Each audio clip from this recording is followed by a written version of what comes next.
Au nom du Père et du Fils et du Saint-Esprit. Amen. Réjouis-toi Marie, pleine de grâce, le Seigneur est avec toi. Tu es bénie entre toutes les femmes et Jésus, le fruit de ton sein, est béni. Sainte Marie, Mère de Dieu, prie pour nous pauvres pécheurs, maintenant et à l'heure de notre mort. Amen.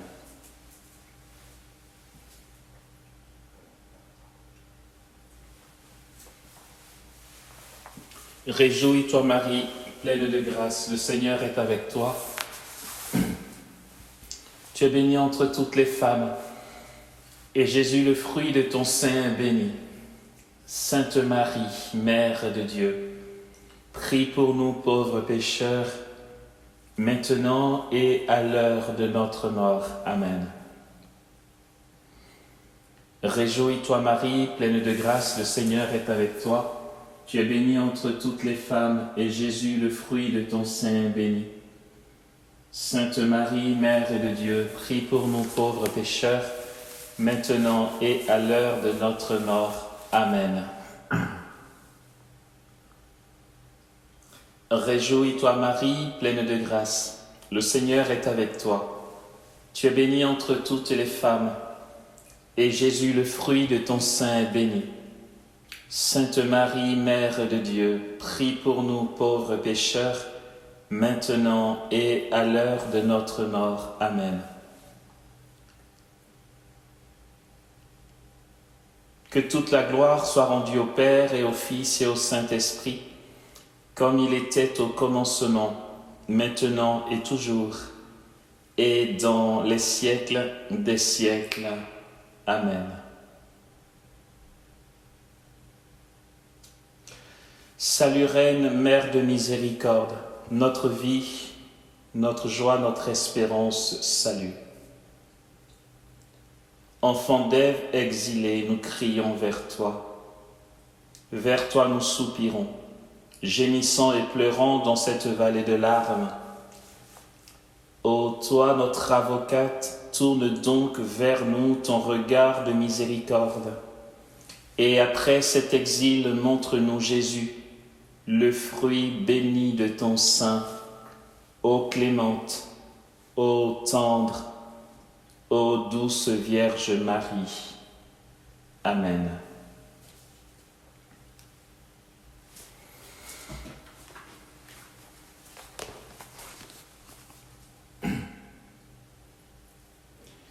Je nous propose de partir d'un texte tiré du livre des psaumes.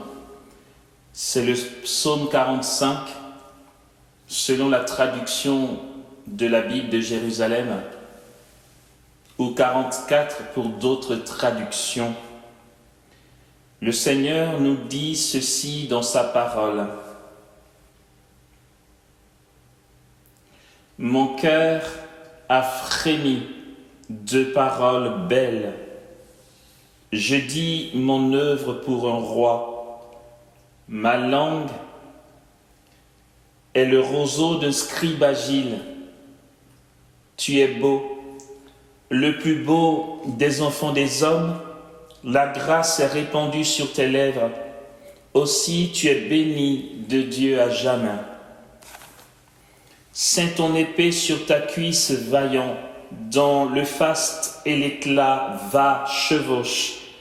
Pour la cause de la vérité, de la piété, de la justice.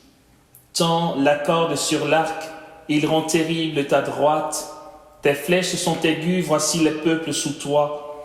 Ils perdent de cœur les ennemis du roi. Ton trône est de Dieu pour toujours et à jamais. Sceptre de droiture, le sceptre de ton règne. Tu aimes la justice et tu aimes l'impiété. C'est pourquoi Dieu, ton Dieu, t'a donné l'onction d'une huile d'allégresse comme à nul de tes compagnons. Ton vêtement n'est plus que myrrhe et aloès. Des palais d'ivoire, les harpes te ravissent. Parmi tes bien-aimés sont des filles de rois. À ta droite, une dame, sous les ors d'Ophir. Écoute, ma fille, regarde et tends l'oreille. Oublie ton peuple et la maison de ton Père, alors le roi désirera ta beauté. Il est ton Seigneur, prosterne-toi devant lui. La fille de Tyr, par des présents, déridera ton visage, et les peuples les plus riches par mains joyaux sertis d'or. Vêtue de brocart, la fille de roi est amenée au-dedans vers le roi. Des vierges la suivent. On amène les compagnons qui lui sont destinés. Parmi joie et liesse, elles entrent au palais du roi. À la place de tes pères te viendront des fils. Tu en feras des princes par toute la terre. Que je fasse durer ton nom d'âge en âge. Que les peuples te louent dans les siècles des siècles. Amen. Seigneur, tu es le seul, l'unique, capable. Seigneur, tu es notre accomplissement, notre réalisation. En toi se trouve la version parfaite de nous-mêmes, car tu es le seul parfait. C'est en toi que tout est possible. C'est de toi que nous recevons la vie, le mouvement et l'être. C'est de toi que jaillisse toute œuvre qui tend à l'avènement de ton règne et à ta venue en gloire. Tu es le seul capable, le seul en qui nous nous mettons, en qui nous avons confiance, le seul en qui nous nous remettons pour que tu sois dans ton infinie puissance, le seul acteur de l'œuvre qui témoigne de ta gloire et de ta sainteté. Seigneur, ce jour, nous te le donnons et nous te le consacrons pour ce qu'il en reste.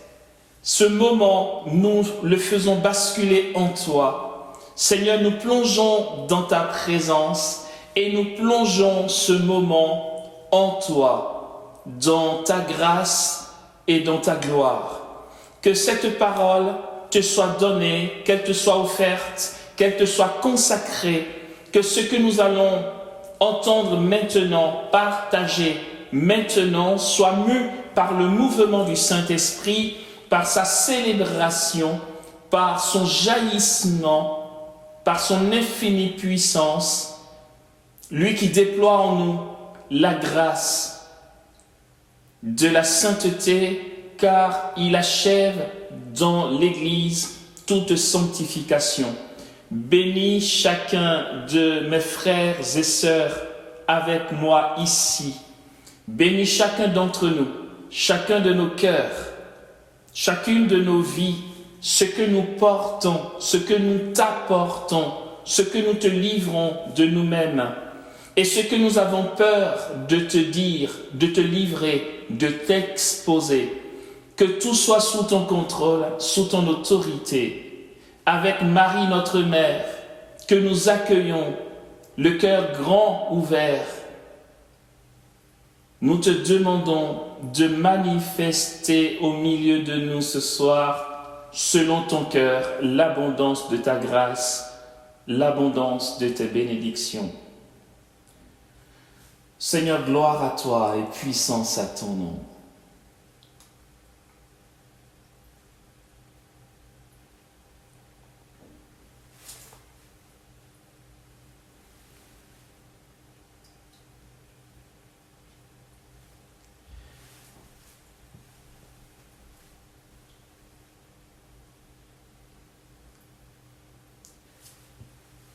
Il n'y a pas, frères et sœurs,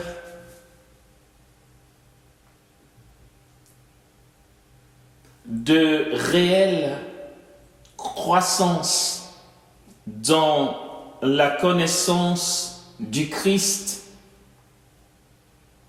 si à un moment nous ne réalisons pas l'incontournable présence de notre Mère du ciel.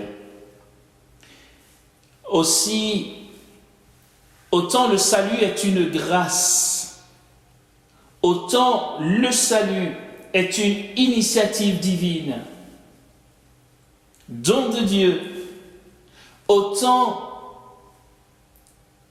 la conscience de la présence de Marie dans l'histoire du salut et son rôle est une grâce, un pur don de Dieu, afin que nul n'aille se glorifier devant Dieu et que nous, chrétiens catholiques qui accueillons Marie comme notre mère, nous n'allions pas croire dans une illusion que nous méritons d'avoir Marie, de prendre Marie chez nous comme mère, pour ne pas que nous ayons l'illusion de ce mérite et de nous croire mieux que ceux qui ne croient pas en elle. C'est un don de Dieu, une pure grâce. Pourtant, j'en ai connu moi et j'en connais des protestants, des pasteurs protestants qui prêchent l'importance de se rapprocher de Marie. La raison en est simple, puisque lorsque l'on entend qu'il n'y a pas de réelle croissance dans la connaissance de Jésus sans rencontrer la présence indispensable de Marie dans l'histoire du salut, je ne suis pas en train de dire que les protestants sont immatures ou que ceux qui ne croient pas en Marie le soient, puisqu'il y a des protestants, et notamment des pasteurs, que j'ai entendus, témoins oculaires, parler de Marie et de l'importance de la prier. Ce n'est pas étonnant que ce soit les pasteurs, puisque c'est vrai, paradoxalement, on pourrait se dire, ah bon, un pasteur, que ce soit un protestant, le fidèle protestant qui n'est pas très convaincu, ou du moins qui n'a pas beaucoup grandi dans sa doctrine protestante, qui croit en Marie, on pourrait dire, il n'a pas encore été assez formaté. Mais pourtant, ce sont les pasteurs, ceux qui ont l'habitude de prêcher, qui conduisent un culte et qui conduisent un temple. Parmi eux, certains ont cet amour de Marie. Mais ça se tient parce que ce sont eux. Et là, je me permets de dire, cela ne tient qu'à moi. Je me permets de dire que ces quelques pasteurs, parmi tant d'autres, qui ont un amour pour Marie, sont des individus, des chrétiens qui ont réellement, au fond d'eux, le souci de grandir en Dieu et qui ne sont pas spécialement dans une guerre de religion. On ne peut pas grandir en Dieu sans rencontrer la Sainte Vierge. Nous étions à une convention charismatique quand un des pasteurs, dont je tairai le nom, a pris le micro, a prié pour les vocations et nous a demandé de dire l'Ave Maria. Il a suivi avec nous pour demander à celles que nous prions d'intercéder pour que nous ayons des vocations de prêtres. C'était très beau. Il a même écrit un bouquin sur la Mère de Dieu. Parce que finalement, frères et sœurs, c'est incontournable. On ne peut pas connaître Dieu sans avancer dans ce que Dieu révèle de lui-même. En Dieu, il y a une réalité. La réalité de l'homme. L'homme qui est le chef-d'œuvre de la création. Et parmi ces hommes, il y a Dieu lui-même. Ah bon? Ben oui, le Christ est vrai Dieu et vrai homme. Parmi ces hommes, il y a Marie, étoile du matin, étoile de la mer. Pourquoi étoile de la mer? Parce que c'est elle qui va guider les marins. Vous savez, en mer, quand il n'y a pas de boussole et qu'on ne voit pas la terre ferme, on a l'impression d'être dans un néant parce qu'on navigue à vue, on ne sait pas vers où on va. Et il y a une étoile qui va guider les marins, qui va leur permettre de savoir vers quel lieu ils avancent. Aussi, Marie va avoir ce vocable d'étoile de la mer. C'est elle qui guide les marins, mais c'est elle qui les protège aussi. Il y a une relation très étroite entre ceux qui sont en mer et la mère de Dieu. Mais parce que Marie est dans l'histoire du salut, comme une boussole qui nous indique le chemin. Marie est la mère des vivants, la nouvelle Ève, elle est notre mère.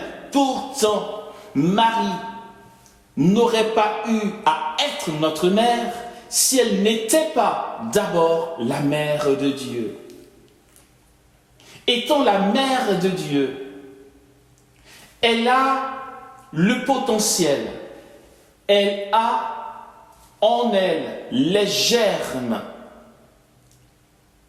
Aujourd'hui, des germes déployés jusque dans l'éternité, elle a cette vocation, cet appel de toute éternité préparé par Dieu pour manifester son rôle de reine des cieux, de mère de Dieu, de fille du Père, d'épouse de l'Esprit. Marie est épouse de Dieu, Marie est mère de Dieu, Marie est fille de Dieu.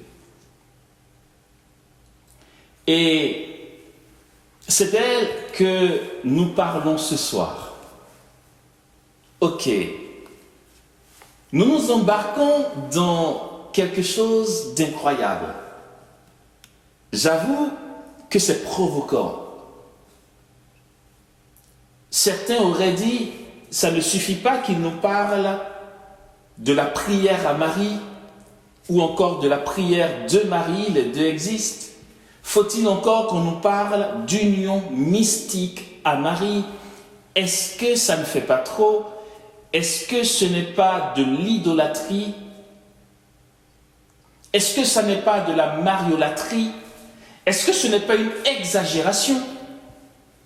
Finalement, elle risquerait de prendre la place de Dieu. L'union mystique à Marie est ordonnée à l'union à Dieu. Dans cette expression qui vient d'un père de l'Église, bien sûr, et qui constitue aussi le titre d'un bouquin dont on parlera plus tard, dans cette expression, il y a une forme de pléonasme. On pourrait simplement dire l'union à Marie. On dit union mystique à Marie. C'est tout un programme. Je me suis dit, ok, purée, c'est vrai, il y a un bouquin qui a été écrit, je viens de le dire, on en parlera. Ce bouquin fait 300 pages. Et comment, selon la doctrine de Saint Louis-Marie Grignon de Montfort, comment venir à l'essentiel en parlant à mes frères et sœurs ce soir, quoi qu'il y ait tout un univers à découvrir dans cette réalité de l'union mystique à Marie. L'union mystique à Marie est donc ordonnée à l'union à Dieu, puisque cette union à Marie n'est pas une fin en soi. Ce serait une dérive, là pour le coup, de parler d'union mystique à Marie comme finalité, serait une dérive. Ok.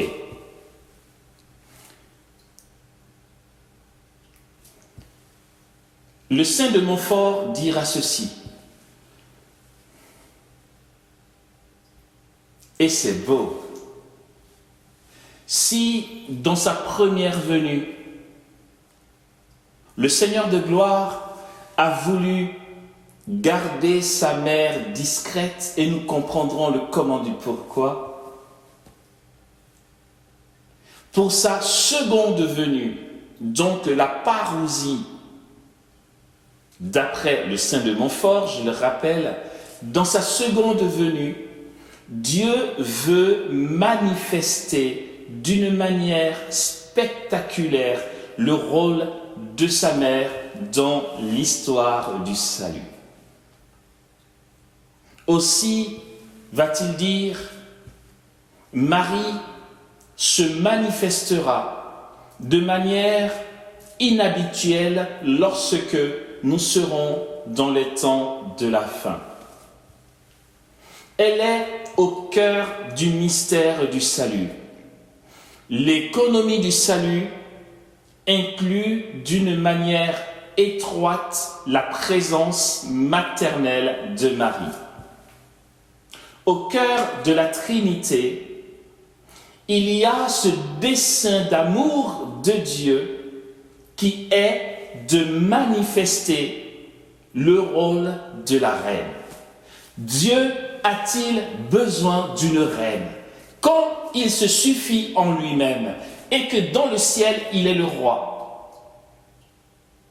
Il est sur le trône. C'est le roi qui est sur le trône. Quand dans le ciel, il est le roi, a-t-il vraiment besoin d'une reine? Or, frères et sœurs, il est important que nous le sachions. Poser la question de cette manière peut nous conduire à une réponse erronée et la raison la voici. C'est que Dieu ne s'est pas dit « Ah tiens, je suis le roi, ça manque un peu de présence féminine ici, je vais décider que Marie soit reine. » Ou encore, on pourrait penser qu'il se soit dit « Elle m'a tellement glorifié par sa vie, son obéissance, son fiat sur la terre, que, allez, je décide qu'elle soit reine des cieux. » Non, ce n'est pas possible que la réalité soit telle. Et je sais que je ne me trompe pas à cause de ce que Dieu est lui-même, à cause de la réalité de Dieu lui-même. Ce n'est pas à un moment, et c'est super important, et il est important que nous le réalisions, que nous le retenions et que nous l'enseignions, que nous le proclamions, afin que le rôle de Marie soit pour nous intégré une fois pour toutes. Il est important de savoir que ce n'est pas à un moment du temps ou de l'éternité que Dieu ait décidé d'inventer qu'il y ait une reine, comme par fantaisie, il se dit, ce serait bien les gars, parlant du Fils et de l'Esprit. Le Père aurait dit, qu'est-ce que vous en pensez? Et si Marie était reine des cieux, ça pourrait être fun, n'est-ce pas? Parce que franchement, au moins elle serait maîtresse de maison, comme si c'était une idée qui avait surgi à un moment. Mais non, frères et sœurs. Et c'est ce qui est super important dans notre union à Dieu lui-même. On ne peut pas, pour grandir dans la présence de Dieu, on ne peut pas faire fi du rôle de Marie. C'est un ensemble, c'est un package, frères et sœurs. Le mystère du salut inclut de manière étroite et, je dirais, indispensable, inévitable, la présence de la reine.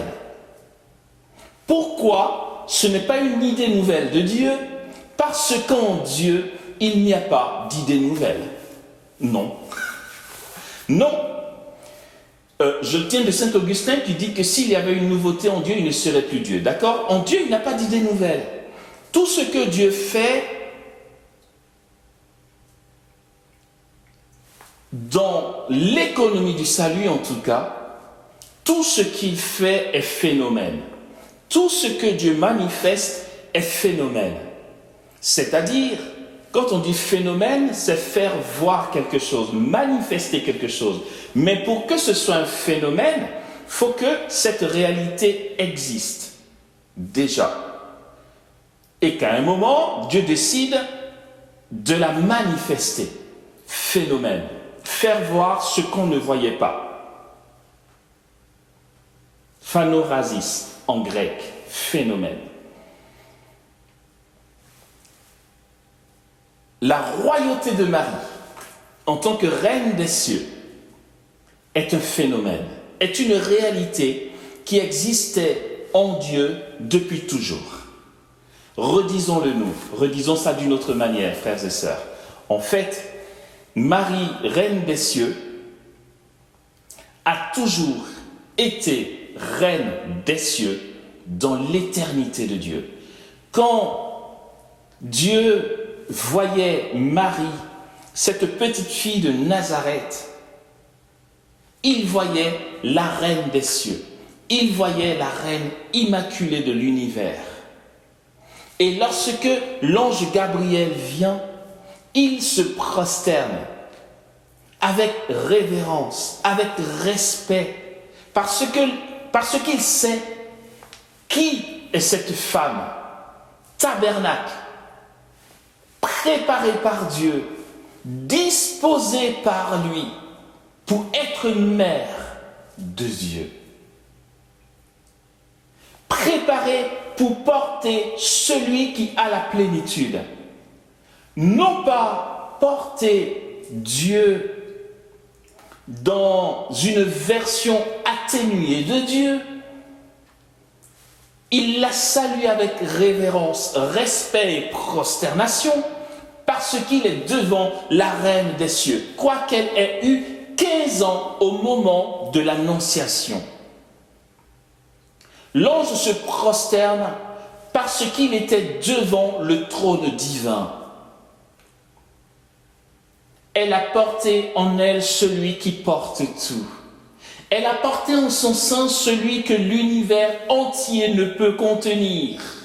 Elle a porté en elle celui en qui habite corporellement toute la plénitude de la divinité.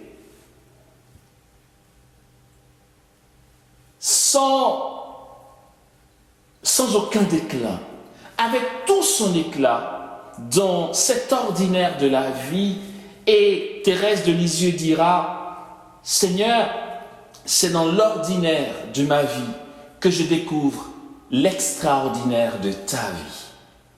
Ce n'est pas parce qu'il n'y a pas de lumière apparente que Dieu est un peu moins plénier qu'au ciel. Dieu a la capacité de devenir petit enfant, et c'est ce que nous allons célébrer bientôt à Noël, capacité de devenir petit enfant, en gardant toute la plénitude de ce qu'il est, et Marie a porté en elle, dans son sein, celui en qui habite toute la plénitude de la divinité. Et dans l'histoire du salut, Marie a toujours été présente. Aussi, elle nous enseigne, elle nous invite à nous mettre à son école pour entrer dans les mystères divins. Nous avançons dans nos propos. Frères et sœurs, il s'agit ici de l'union mystique à Marie. Non, c'est super beau et c'est super bon, ce que nous disons là. Elle est incontournable. Comme dirait quelqu'un, de toute façon au ciel, nous serons tous catholiques. Si quelqu'un est au paradis, alors il a Marie comme reine, mais d'abord comme mère. Parce que la royauté de Dieu est une royauté de service. Aussi, la royauté de Marie est ordonnée à sa maternité divine et universelle. Marie est la reine des cieux, elle est la reine immaculée de l'univers. Marie est notre mère à tous, du pire païen au plus fervent des chrétiens. Marie a ce rôle maternel et son amour pour certains de ses fils n'est pas atténué. Elle nous aime d'un amour maternel de manière intense. Elle nous aime comme Dieu nous aime. L'amour du Père, capable de donner son Fils, afin que quiconque croit en lui soit sauvé, se manifeste et s'exprime dans la maternité universelle de la Vierge Marie. Elle nous aime comme Dieu nous aime. Et ça me rappelle ce qu'elle a dit à Medjugorje quand les voyants ont été tellement saisis par sa beauté et lui ont demandé « Mais comment es-tu si belle ?» Elle a répondu « Je suis belle parce que je vous aime. » C'est beau, c'est l'amour qui rend beau. C'est pourquoi tous les esprits bienheureux sont d'une beauté indescriptible. Parce que dans le ciel, il y a l'amour. C'est beau. Une fois, j'ai été voir un frère prêtre,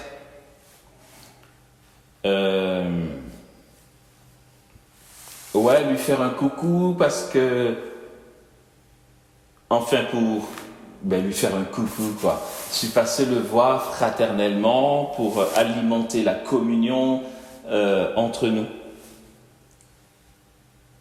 Et lui manifester aussi mon soutien, ma présence, tout ce que vous voulez. Et puis on s'est assis et on se donnait les nouvelles. Et il m'a posé une question.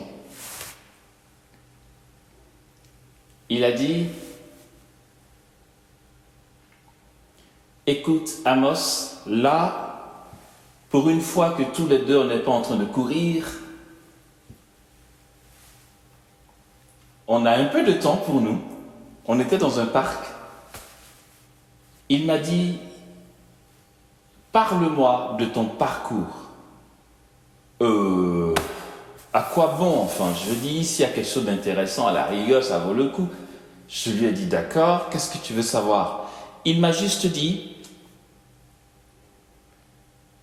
je veux savoir d'où tu viens, qu'est-ce que tu as vécu, qu'est-ce que tu as fait, enfin, quel est ton parcours pour qu'aujourd'hui, et ça c'est lui qui le dit, pour qu'aujourd'hui, je me rende compte, dit-il, que tu es atypique.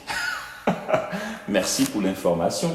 Il m'a dit, oui, tu as une manière de vivre l'apostolat et de vivre ton service en Église de manière, enfin, qui soit unique. Voilà. C'est atypique, c'est unique, ça ne s'est pas déjà vu et d'après lui, c'est beau.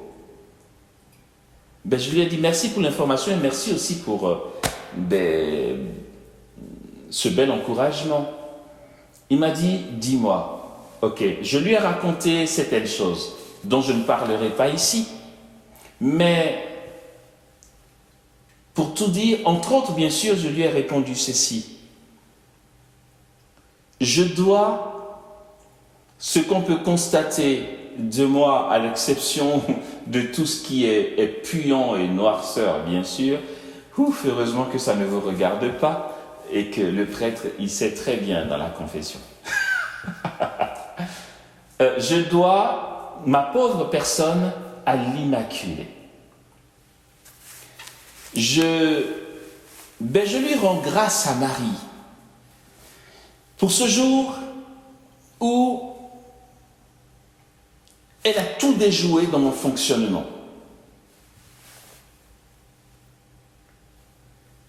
J'ai rencontré Jésus à 17 ans et tout de suite, j'ai été au renouveau charismatique de ma paroisse et je débarquais dans le milieu du renouveau charismatique. Je découvrais les charismes, la manifestation du Saint-Esprit, l'effusion du Saint-Esprit, la prophétie, la parole de connaissance immédiate, la prière en langue, la prophétie en langue, la xénoglossie, la glossolalie. Je découvrais tout ce bel univers et j'en étais fasciné et ça me faisait trop envie. Alors, je voulais tellement grandir en Dieu, mais dans l'intimité, au Saint-Esprit particulièrement, et être truffé de charisme. que je prenais les moyens pour invoquer le Saint-Esprit, je prenais les moyens pour prier de longues heures, parce que celui que je considérais comme étant mon référent, mon modèle de vie charismatique, j'ai checké auprès de lui et il m'a dit le temps d'heures de prière qu'il a par jour, et moi, j'en faisais le double, pour être sûr que je vais être aussi charismatique que lui. Et donc, aussi jeune que j'étais, je veux dire, de fil en aiguille, je rencontre Dieu à 17 ans, je rentre au renouveau charismatique, autour de mes 18-19 ans, je prends les moyens. Déjà, à cet âge-là, avec permission de ma mère, j'avais droit d'aller prier devant le tabernacle de mon église toute la nuit. Je le faisais tous les mardis, de mardi à mercredi. Je partais à minuit à l'église et je restais devant le tabernacle de minuit jusqu'à 6 heures du matin. Le gardien me connaissait par cœur. Les mardis soirs, quand on frappait, il savait que c'était moi, quoi. Je le faisais toutes les semaines, ça, à 19 ans. Et puis, j'ai rajouté une deuxième nuit d'adoration parce que j'avais qu'une première nuit, non pas d'adoration, une deuxième nuit de prière. J'avais qu'une seule nuit dans la semaine parce que à ce moment-là, je ne priais pas encore en langue. Je voulais tellement prier en langue que je suppliais Dieu, purée, mais je l'ai supplié pour cette grâce. Et quand je l'ai reçu, mais j'ai voulu en abuser à fond. Aussi, j'ai rajouté une deuxième nuit de prière pour éviter que maman me dise « Allez, tu retournes encore à l'église, il fait tard, il y a l'insécurité, tout ça. » Pour ne pas l'embêter, je partais que les mardis à l'église et j'avais un autre jour où je restais à la maison, où je m'enfermais dans le salon à minuit et je priais en langue de minuit jusqu'à 6 heures du matin. Je le faisais toutes les semaines. J'avais 2 nuits blanches par semaine pour prier. Mais parce que, je veux dire, mon désir était tel, mon désir de charisme était tel que je prenais les moyens et j'ai donné à fond dans la prière et je suppliais Marie d'intercéder auprès de son époux le Saint-Esprit. Mon accompagnateur spirituel m'avait dit « Tu veux être très charismatique, Vierge Marie. » D'accord, c'est pas tombé dans l'oreille d'un sourd. Alors je disais mon rosaire et quand j'avais encore un peu d'énergie, un deuxième rosaire pour être sûr qu'elle va intercéder pour que je reçoive les charismes. Et à force de prier en langue et de prier en langue de longues heures et bien, pour ne pas perdre de temps, je priais en langue toute la journée aussi, mais j'y allais à fond les ballons jusqu'à ce que les charismes d'ordre prophétique ou de révélation commencent à se manifester. Et c'est pas pour dire, hein, c'est un constat. Quand ça s'est manifesté, ça s'est fait bien, quoi. Autant j'ai attendu, autant quand ça s'est manifesté, ça s'est bien déployé. D'accord ? L'Esprit Saint avait accordé à fond. Et j'étais dans cette dynamique-là. Je me suis dit, alors du coup, si ça marche, j'y vais à fond. Je continue. J'avais mes petits projets en Dieu, vous voyez. Je vais faire ci, je vais obtenir ça, je souhaite devenir tant et tel, un grand prédicateur et tout. Et puis je raconte ça parce que je rends grâce à Marie qui a débarqué au cœur de ce zèle de jeunesse. Mais qu'est-ce qu'on appelle un zèle de jeunesse ? Là-dessus, je souhaite ne jamais vieillir dans l'ardeur. Ne vieillissons jamais. Au contraire, devenons de plus en plus amoureux de Dieu. Passons du zèle à l'ardeur et de l'ardeur à la folie. Plus nous avançons. Au cœur donc de ce zèle du haut de mes 19-20 ans, alors que j'étais encore en prière, et dernièrement ma grande sœur me le racontait, elle me le rappelait, j'étais chez maman à manger, et puis elle me disait « Purée, mais qu'est-ce que tu nous as fatigués, toi ?» Et je m'en rappelais plus. Elle me disait « Tu te rappelles, tu t'enfermais dans la salle de bain. Tu squattais la salle de bain. Heureusement qu'il y avait une autre salle de bain parce qu'on n'aurait pas su comment faire. Tu t'enfermais dans la salle de bain et tu restais là de 9h jusqu'à 17h. Et pour être sûr que tout va bien, elle passait par la fenêtre pour regarder ce que je faisais. Et elle dit, j'étais juste assis. En fait, je faisais oraison. Pour pas qu'on m'embête, je me cachais dans la salle de bain. Elle me disait, tout va bien. Je lui disais, allez, laisse-moi, dégage et tout. C'est beau. Ah, c'est beau d'être jeune, je vous assure. Là, j'ai vieilli quand même. Alors, donc, au cœur de tout ça, alors que je m'assois un jour pour prier, ce témoignage, ce beau témoignage, ce moment insolite, ce moment particulier que j'ai vécu avec Marie, notre reine des cieux, qui est tellement beau. Et merci Marie d'être venue me rattraper. J'avais en face de moi une icône de Marie porte du ciel qui appartenait à ma mère, puisque je squattais son coin de prière. Là, d'un coup, à mes yeux, clairement, c'était une manifestation de Dieu. À mes yeux, Marie, très belle sur cette icône de Marie porte du ciel, d'un coup a changé d'expression de visage. Elle s'est attristée sous mes yeux. Marie s'est attristée sous mes yeux. Et cette parole qui accompagnait sa tristesse, ça m'a déchiré le cœur. Marie m'a littéralement dit, tu pries beaucoup, tu veilles pour prier, tu dis des rosaires, tu jeûnes, tu te prives de choses, de sommeil, de nourriture, et tu demeures dans la prière, m'a-t-elle dit. C'est tellement beau. Mais elle m'a dit pourquoi elle était triste. Elle a dit, mais quel gaspillage, quel gâchis. Tu fais tout ça, non pas pour la gloire de mon fils, tu le fais pour toi, tu le fais pour devenir charismatique, pour avoir des charismes. Et qu'on dise, ah tiens, Stéphane est charismatique, il cartonne. Tu le fais pour toi, tu le fais pour les charismes. Elle dit, c'est tellement beau, les temps que tu prends dans la présence de mon fils, mais je te demande de passer de ces heures de prière en vue des charismes à des heures de prière en vue de t'unir à mon fils. Passe de ton désir de charisme au désir de t'unir au donateur des charismes. Renonce à tout et cherche mon fils d'abord. Ce jour-là, j'ai pleuré. J'ai pleuré devant mon coin de prière. Je ne pleurais pas de renoncement. C'est vrai que quand on renonce, ça fait mal. Renoncer à ce que j'aimerais. Mais désormais, qui c'est qui va être le prédicateur connu si je ne prie pas en vue d'avoir des charismes? Marie me disait, renonce à vouloir prêcher, renonce à vouloir être charismatique, renonce à vouloir être connu, renonce à tout et retire-toi dans la discrétion pour rechercher mon fils. Il est le donateur des charismes. Si tu l'as, tu as tout. Et j'ai pleuré, mais toutes les larmes de mon corps ce jour-là. Je pleurais parce que j'ai vu Marie triste. Je pleurais parce qu'en fait, je croyais que ça lui faisait plaisir que je passe du temps dans sa présence. Certainement. Mais je me suis dit, si elle est triste, j'ai dû beaucoup la contrister en orientant mes prières pour avoir des charismes.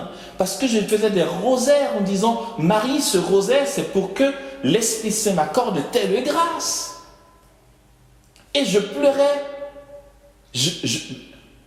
Je pleurais d'avoir fait mal à Marie, quoi. Je me suis dit, purée, je l'ai contristée. Et j'ai pris un tel coup que ça m'a suffi. Et c'est depuis ce moment-là, frères et sœurs, je vous parle de quand j'avais 20 ans certainement. Aujourd'hui, j'ai presque 80 ans. Vous voyez, ça date.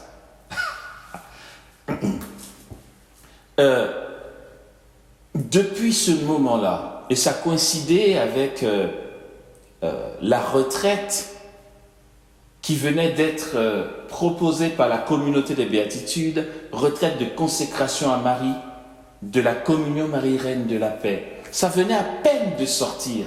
Aussi, en Côte d'Ivoire, j'ai fait partie des tout premiers consacrés de la communion Marie-Reine. Je peux citer quelques noms, nous étions une petite bande. Certains qui étaient à Sainte-Thérèse de Marcory et d'autres qui étaient à Saint-Marc des Trois-Rouges. Nous sommes allés ensemble en convoi ici à la communauté des béatitudes pour faire notre consécration après les 33 jours de consécration à Marie. Ça coïncidait. Et là, avec la retraite de la communion Marie-Reine de la Paix qui nous confrontait au message de Maître Jugorier, mais j'ai vraiment été imprégné de cette gratuité dont a besoin notre Mère du Ciel, que Dieu nous demande afin de nous combler. Depuis ce moment-là, frères et sœurs, depuis l'instant où j'ai fait ma consécration à Marie, à la Trinité Sainte par les mains de Marie, j'ai arrêté de prier pour moi. J'ai arrêté de demander des charismes. Et j'ai renoncé au charisme. J'ai renoncé à l'évangélisation. J'ai renoncé à la renommée. J'ai renoncé à être charismatique, à être connu, à être prédicateur. J'ai choisi dans mon cœur la petite voix, la discrétion. Ni vu, ni connu. Là est né en moi un amour, Jésus. Je veux rester dans l'ombre, mais dans cette ombre, je veux prier plus qu'avant. Je veux, pardon pour le mot, mais je veux me détruire dans la prière. Ni vu ni connu, juste pour ta joie. C'est la Sainte Vierge qui me l'a appris. C'est elle, à son école, qui a mis ce goût dans mon cœur. Elle m'a dit, renonce à tout et cherche mon fils. Et puis, frères et sœurs, c'est ce que j'ai fait. Pendant de longues années, je me cachais pour m'abîmer dans la prière et je ne demandais rien. J'allais jusqu'à dire à Jésus, je ne suis même pas là pour te trouver. Je suis là pour ta joie. Point. Je veux juste prier de longues heures, plus que quand j'avais 19-20 ans. Je veux en faire plus, juste pour ta joie. C'est Marie qui m'a appris ça. Et on pourrait dire, mais attends, pourquoi cette docilité à Marie? Est-ce que ce n'est pas Jésus l'essentiel? Marie m'a donné de mieux aller à Jésus, de mieux l'aimer. Et voici que des années passent, et un aîné dans la foi, un prêtre, devant moi me dit, quel est ton parcours? Comment se fait-il que tu sois si atypique? Comment se fait-il que tu aies, d'après son expression, un ministère si particulier, si puissant, si atypique? Je n'ai pas su quoi lui dire. Je lui ai juste raconté les heures que je passais devant Jésus. Voici les fruits d'un conseil de la Reine des cieux. Je vous assure, et là c'est objectif aussi, je dirais le contraire, je ne rendrai pas gloire à Jésus, ce serait de la fausse humilité. Objectivement, ce que Jésus me donne de voir et d'expérimenter pendant les missions d'évangélisation dans l'apostolat est si beau que j'en suis comblé.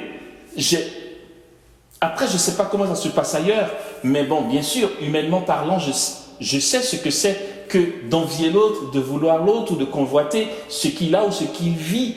Aujourd'hui, je suis bien dans mes baskets. La jalousie vient d'un manque. Et franchement, dire il n'y a rien qui me fait envie, c'est pas vrai. Mais je veux dire, je ne regarde pas un prédicateur ou quelqu'un ayant un ministère en me disant « Oh purée, pourquoi je ne suis pas comme ça ?» D'une part, pourquoi? C'est que désormais, je ne vais pas vers ce qui m'arrange, moi, ni pour mon image, ni pour ma renommée. Mais s'il a un ministère puissant, je rends gloire à Dieu pour lui.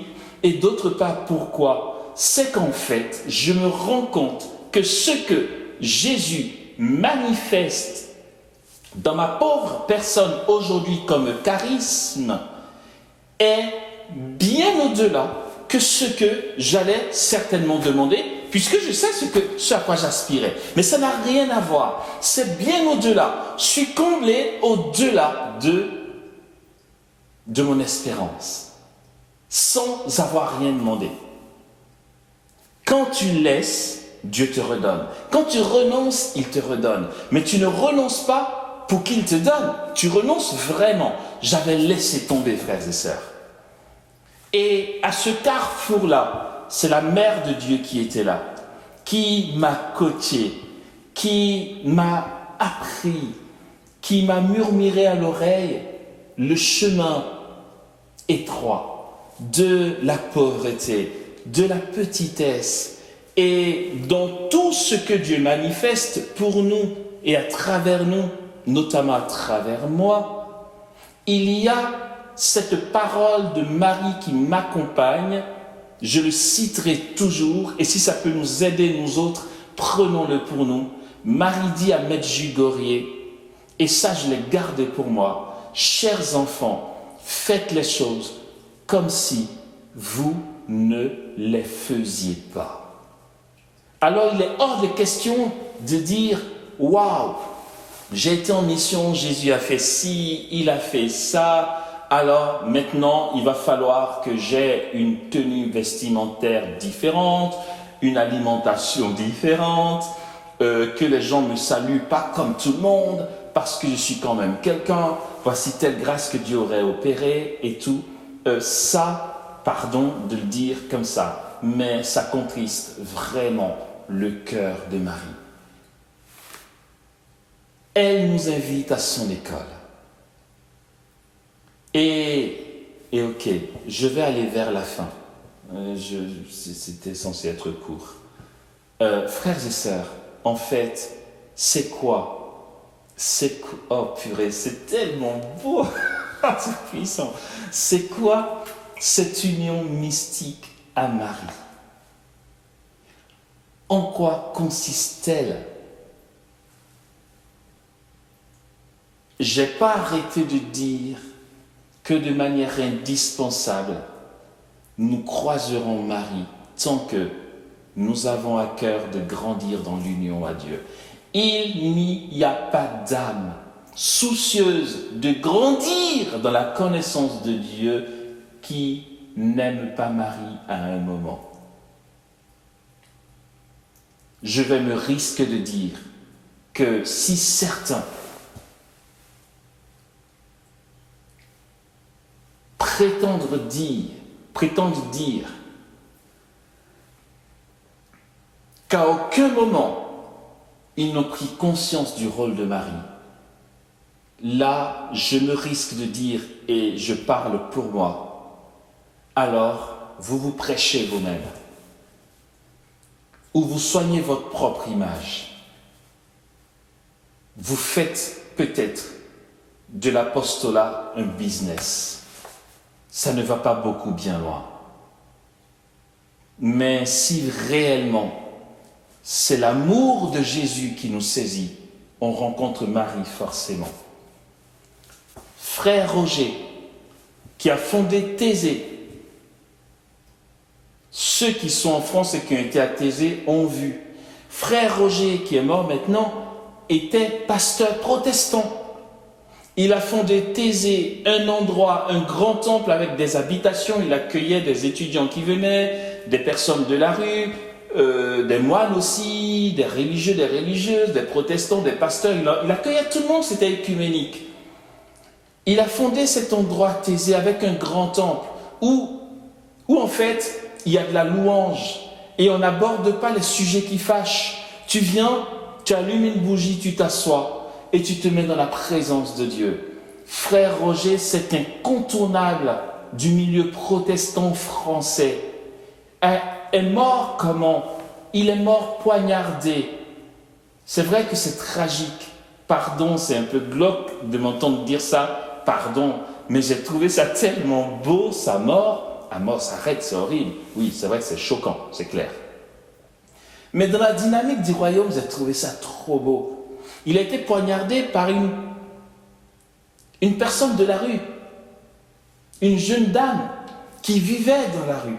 Mais vu qu'il n'écartait personne, il accueillait tout le monde parce qu'il a pris conscience que dans le pauvre, il accueille Jésus. Il se rendait disponible pour tout le monde. Et comme elle n'avait pas toutes ses idées en place et qu'elle avait un petit problème psychologique, ça lui est monté à la tête et puis elle a poignardé. Je crois en ce que Dieu permet. Il n'est pas mort jeune, bien sûr. il était bien âgé, il a bien vécu, il a porté de bons fruits.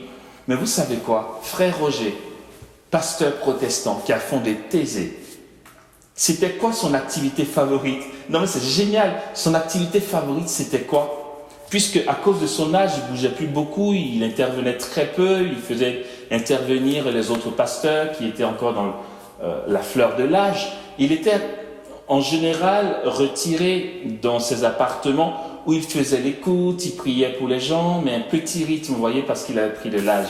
Et entre deux entretiens, frère Roger, qu'est-ce qu'il faisait? Il avait son chapelet en main. Frère Roger disait des Ave Maria en longueur de journée. Alors si toutefois certains se disent « Ah bon, c'est vrai ce truc, c'est trop beau pour être vrai ». Vous savez, savons-nous que frère Roger a été à Châteauneuf de Galard, il a été rencontrer Marthe Robin et il a dit à Marthe « Je veux devenir catholique, je viens te voir. Vu que tu as cette profonde intimité avec notre Seigneur, je viens te demander conseil avant de m'engager. » Et Marthe Robin, qui était, mais oui, elle avait le don de science, hein, elle lisait dans les cœurs et tout, elle lui a dit non, reste protestant parce que si tu deviens catholique, de ce que je vois dans le don de science, bien sûr, le changement de confession religieuse va provoquer des dégâts dans les milieux protestants. Pour ça, Jésus souhaite que tu restes protestant. Reste protestant dans le but de l'unité. C'est comme ça qu'il est resté protestant jusqu'à sa mort, mais il passait ses journées à dire des Ave Maria. Voilà.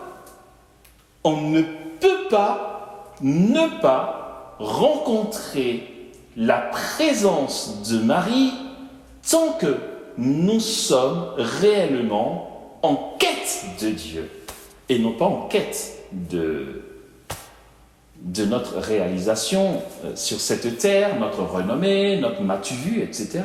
Si vraiment on cherche à grandir dans l'union à Dieu, Marie débarque forcément à un moment. Au début de la communauté des béatitudes, Ephraïm raconte comment il est passé du protestantisme au catholicisme. D'ailleurs,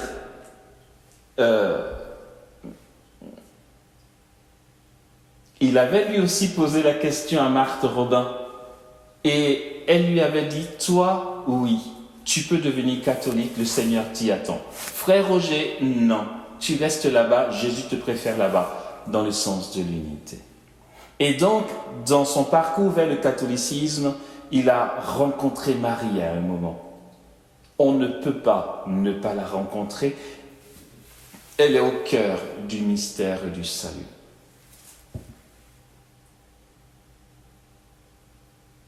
Un matin, il se réveille et il voit Jésus au pied de son lit.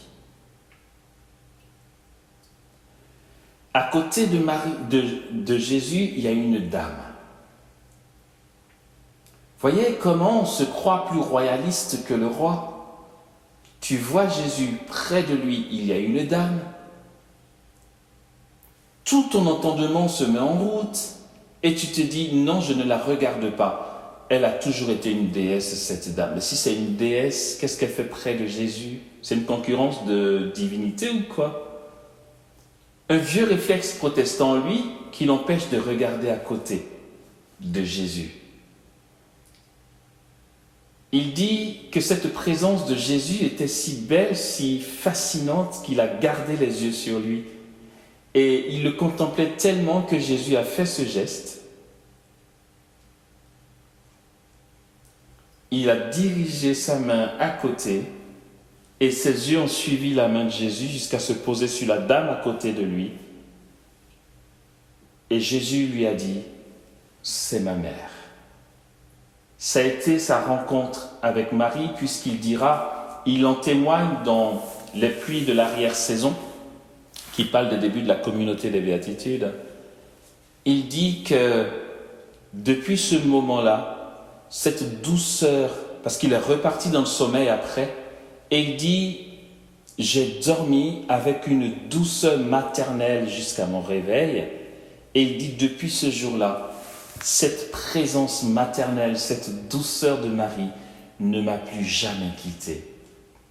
Je parlais avec lui il y a à peine 2 jours, il m'en parlait encore. Il me dit, elle est toujours là, cette mère. Waouh. Ok. Ok. J'ai une partie assez conséquente à partager. Je ne vais pas le partager. Vous allez me dire, mais pourquoi? C'est que l'heure tourne, d'accord? Mais c'est pas grave. Vous voyez, ça simplifie la vie de croire en ce que Dieu permet. Je vous l'accorde. Sois un peu mieux organisé, arrête de mettre sous le coup de ce que Dieu permet. D'accord. Mais tout est-il que s'il ne l'avait pas permis, ça n'aurait pas été comme ça, et puis c'est tout. Je vais conclure en annonçant juste cette partie un peu plus technique, bien sûr, que j'avais prévue. Et puis on se reverra. Du coup, Abraham, tu m'entends, les organisateurs de la convention, je veux voir Dieu, retenez que je nous propose une autre date pour la deuxième partie donc, de ce topo Union mystique à Marie. Mais pour l'instant, je l'annonce pour conclure. Frères et sœurs, voici comment il nous faut nous orienter dans la docilité, dans la pauvreté, dans la confiance, dans l'abandon entre les mains de Marie, dans cette union à son cœur. Et d'ailleurs, cette partie technique aurait fait cas de l'importance de demeurer en Dieu et de l'importance, là pour le coup, je suis en mode marketing, du parcours je veux voir Dieu, de la durée dans sa présence. C'est que, frères et sœurs, l'union mystique à Marie ne va pas sans... Désolé, pardon, mais c'est pas moi qui l'invente. Et puis de toute façon, je ne peux pas ne pas le dire. Ce serait dommage puisque c'est un pur essentiel. L'union mystique à Marie est ordonnée à l'esclavage à Marie. Aïe. Non, jusque-là, ce qu'il disait était intéressant, mais là c'est bon, là j'arrête, c'est trop. Ben oui. L'esclavage à Marie. Être esclave de l'Immaculée, c'est le Saint de Montfort qui nous en parle.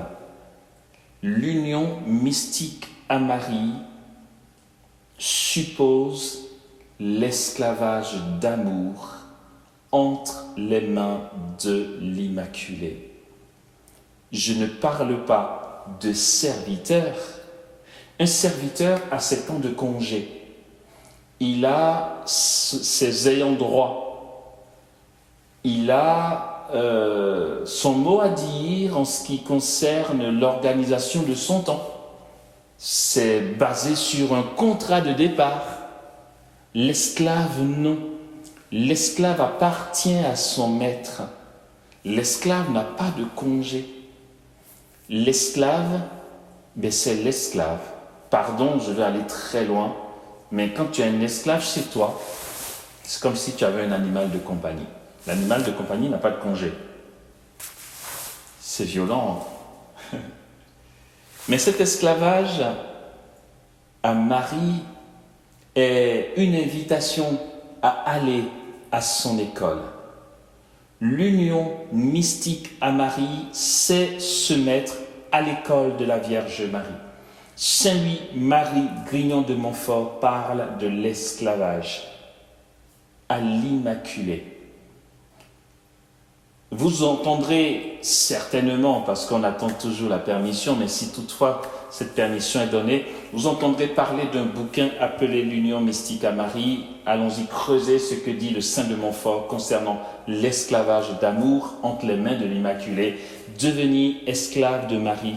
En fait, comme je le dis, c'est se mettre à son école, nous le développerons plus tard, parce que elle-même est esclave de Dieu.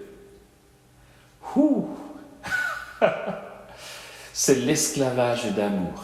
Nous parlerons la prochaine fois de cette notion d'esclavage liée à la liberté. Voyez comment c'est paradoxal. Oui, c'est un paradoxe, mais pas une contradiction. Dans l'esclavage, il y a la liberté. L'esclavage à Marie, l'esclavage pour le royaume des cieux, l'esclavage selon le Saint de Montfort inclut la notion de profonde liberté. Là, on ne comprend plus rien, là, Amos, je m'en doute. Mais n'allons pas chercher plus loin. Nous ne sommes pas dans un esclavage de maltraitance. C'est un esclavage d'amour qui inclut la liberté, qui inclut l'amour. Marie elle-même est esclave. En réalité, vous savez, les francophones ont bataillé et ils bataillent encore. Dans les traductions de la Bible, il leur a été très difficile de traduire la réalité de ce que Marie a répondu à l'ange Gabriel. En réalité, Marie n'a pas dit « Je suis l'humble servante du Seigneur, que tout se fasse pour moi selon ta parole ». Marie a répondu « Je suis l'esclave de Dieu ». En réalité, c'est ce qu'elle a dit. À l'Annonciation, Marie a dit « Je suis l'esclave de Dieu, que tout se passe pour moi selon ta parole ». En fait, qu'est-ce que tu veux que j'ai à refuser au bon Dieu?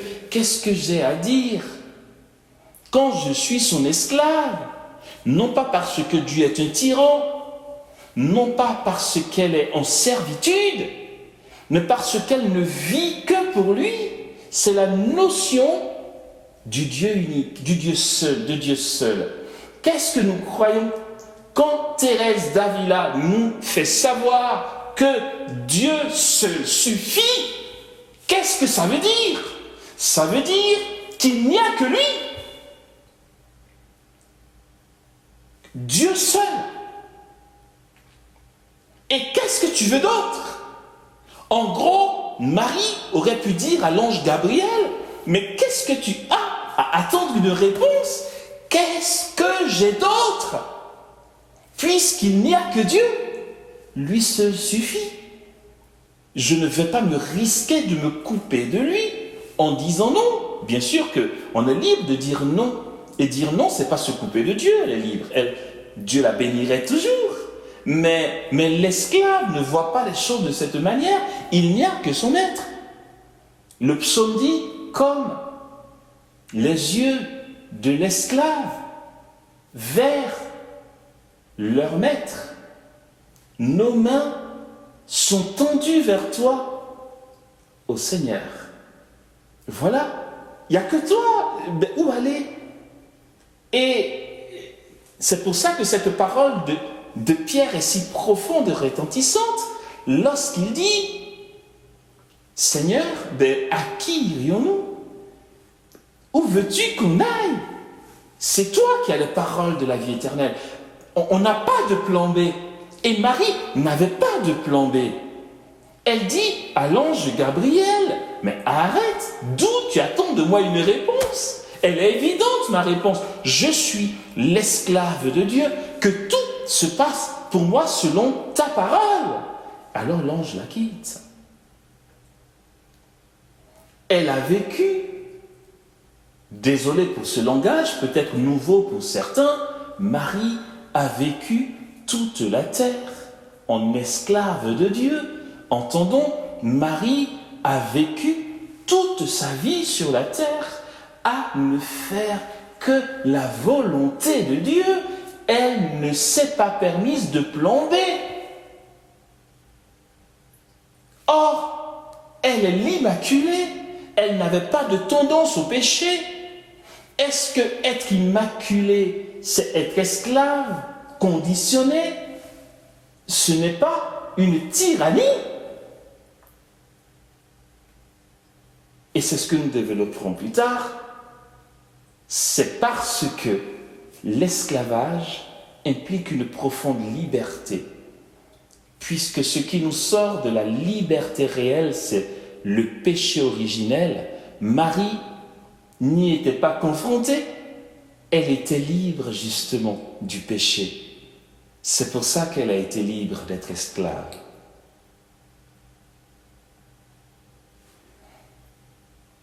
Et notre union à son cœur implique cet esclavage d'amour pour elle. Être esclave de Marie, c'est se mettre à son école. C'est nous laisser enseigner, nous laisser guider, nous laisser mener pour qu'elle nous apprenne l'attitude juste pour être réceptacle,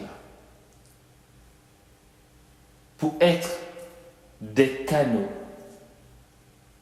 pour devenir le lieu où repose le divin, pour qu'elle nous apprenne jour après jour à ne vivre que Dieu, à ne goûter que Dieu, à n'être que pour Dieu, à être oui, à être fiat chaque jour.